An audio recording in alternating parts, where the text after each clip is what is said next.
আমরা সাহাবাদের সাথে আছি।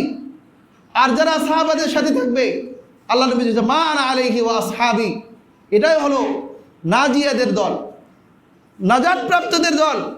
সুতরাং সাহাবায়ে কেরামরা যে সমস্ত আমল করেন আমরা তার মধ্যেই আছি। কারণ আপনি হাদিস যদি খুঁজতে যান, হাদিস বিভিন্ন ধরনের থাকবে। কারণ সে সময়ের পরিবেশ পরিস্থিতি বিভিন্ন রকমের ছিল।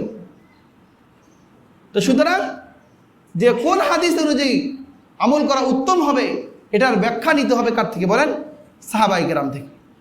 এজন্য আমরা সাহাবায়ে কেরামদের সাথে আছি। এই নিয়ে ঝগড়া করার কিছু নেই। ইবাদত আসছে ইবাদত করার জন্য, ঝগড়া করার জন্য নয়।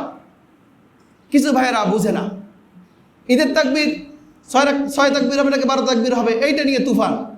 দেখবেন যে ফেসবুকে ইউটিউবে ঝড় তুফান উঠে গেছে। এই ঈদের নামাজকে ঝড় তুফান করার জন্য ওঠার জন্য আসছে। কেউ যদি ঈদের 6 তাকবীরে অতিরিক্ত তাকবীর নাও দেয় তাও নামাজ হবে কিনা? নামাজ হবে কিনা? নামাজ হয়ে যাবে।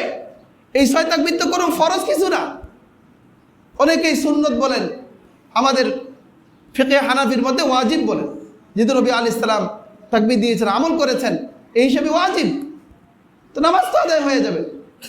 মক্কা শরীফে কোনো সময় এই 6 তাকবীর ছাড়াই আদায় করে। 6 তাকবীর বলেন না 12 তাকবীর বলেন, ছাড়াই কি করে জুমার নামাজের মতো নামাজ আদায় করে, তারপরেও নামাজ আদায় হয়ে যায়। ইমাম তহাবী রহমতুল্লাহ আলাইহি বলেছেন যে 6 তাকবীর 12 তাকবীর দুই ধরনের রিওয়ায়াতেই বর্ণনা সহিহ। সুতরাং এইটা নিয়ে ঝগড়া করা এটা হলো বোকামি।